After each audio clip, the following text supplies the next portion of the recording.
Setelah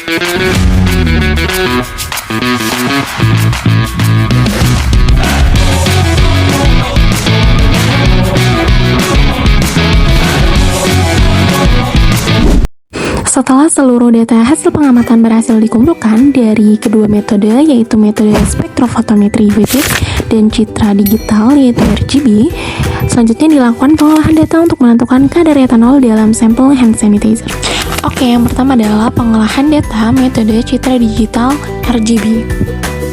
Setelah difoto menggunakan kamera handphone, gambar kemudian dipindahkan ke komputer untuk dianalisis. Kadar etanol diukur dengan menggunakan software Imagy. Pengukuran RGB pada software Imagy dilakukan dengan membuka software Imagy terlebih dahulu. Setelah itu, membuka file dan klik open. Pilih gambar yang ingin dianalisis RGB-nya dan klik open kembali. Pilih area gambar yang ingin dianalisis RGB-nya, klik plugins. Setelah itu, pilih analyze dan RGB measure. Hasil yang keluar dari Imagy berupa angka-angka intensitas untuk setiap kanal warna. Setelah semua data intensitas untuk konsentrasi standar terkumpul, kita masukkan data tersebut ke Excel untuk membuat kurva kalibrasi. Di Excel, kita plot grafik antara konsentrasi etanol sebagai sumbu X dan nilai intensitas dari tiap kanal warna sebagai sumbu Y. Kita buat satu grafik untuk kanal red, satu untuk green, dan satu untuk blue. Dan kita gabungkan ketiganya. Lalu, kita tambahkan garis straight line dan aktifkan pilihan untuk menampilkan persamaan regresi serta nilai R kuadratnya. Dari sini, kita mendapatkan 3 regresi, satu untuk tiap kanal warna. Bentuk Y sama dengan AX plus B, di mana Y adalah absorbensi atau intensitas sampel dan X adalah konsentrasi etanol. Selanjutnya adalah menghitung kadar etanol berdasarkan nilai absorbensi tiap sampel. Proses ini dimulai dengan memasukkan nilai absorbensi dari tiap sampel ke dalam regresi linear yang sebelumnya diperoleh dari kurva standar etanol. Sebagai contoh, kita ambil kanal red pada ulangan pertama. Didapatkan nilai absorbensinya sebesar 184,898. Nilai ini kemudian kita substitusikan ke dalam persamaan regresi untuk kanal red, di mana Y adalah nilai absorbensi dan X adalah kadar etanol yang ingin kita hitung. Dengan memasukkan nilai Y ke dalam persamaan, akan menghasilkan kadar etanol sebesar 9,2%. Nilai ini menunjukkan konsentrasi etanol dalam larutan yang dianalisis, yaitu larutan hasil pencampuran dan pengenceran dari sampel awal hand sanitizer. Dalam prosedur yang dilakukan, 2,7 ml sampel hand sanitizer diambil dan diencerkan menjadi 100 ml larutan.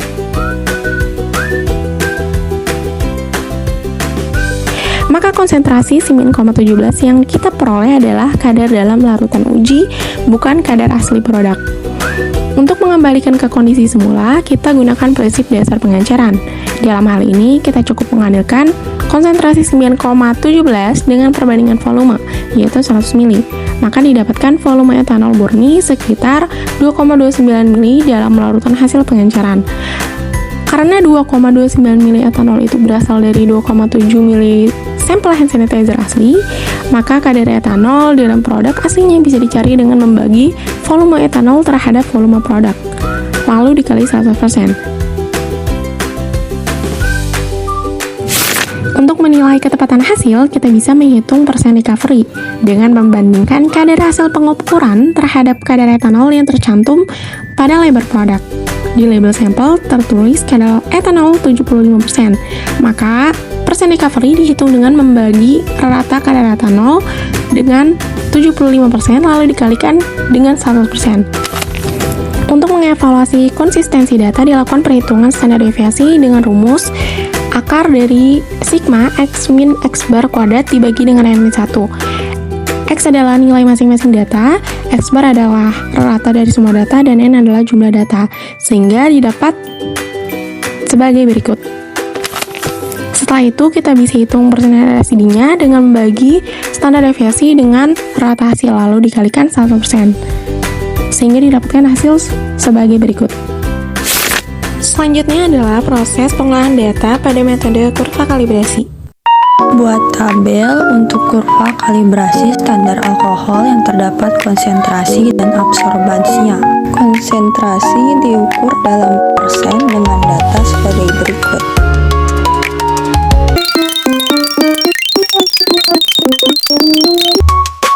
Kemudian dibuat kurva kalibrasi standarnya dan diperoleh persamaan regresi linear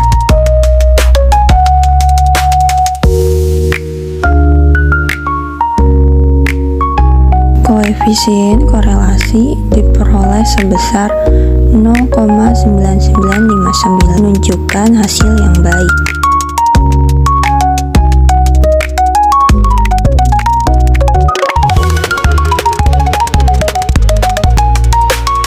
Selanjutnya dibuat tabel hasil pengukuran sampel hand sanitizer.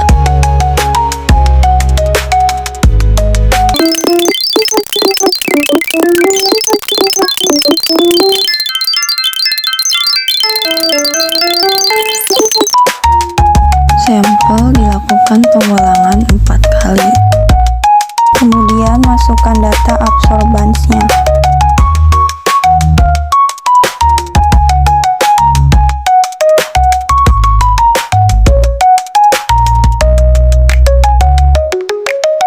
Kadar alkohol dihitung dengan mensubstitusi nilai X pada persamaan regresi linear.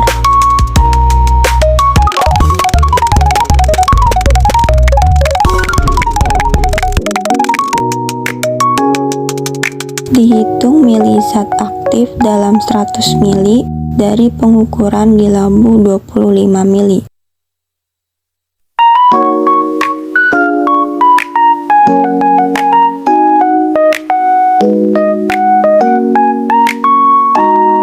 Dihitung kadar alkohol percobaan dari milizat aktif yang diperoleh.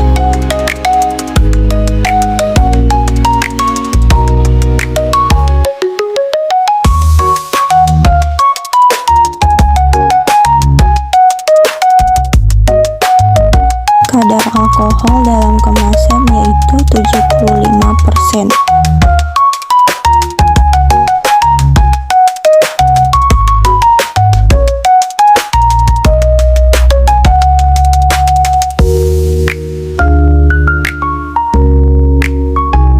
Perbedaan kadar dihitung dengan kadar teoritis dikurang kadar percobaan dibagi kadar teoritis dikali 100%.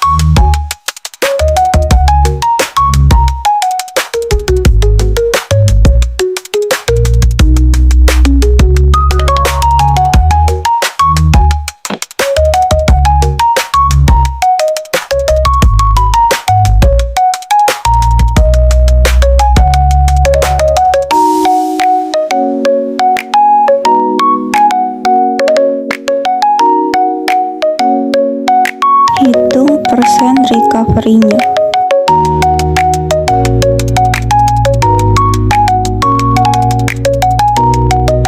Persen recovery sebesar 92,32 menunjukkan akurasi kurang baik.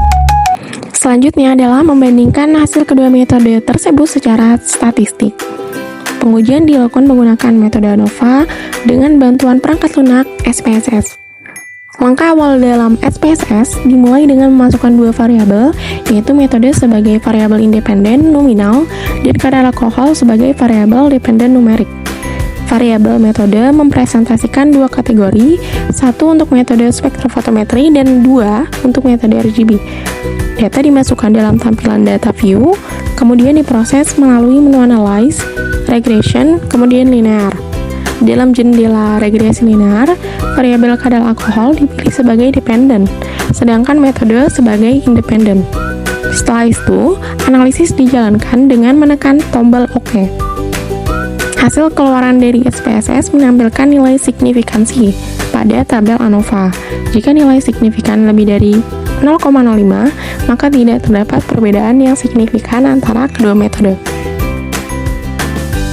Ini adalah data yang dihasilkan dari pengolahan SPSS.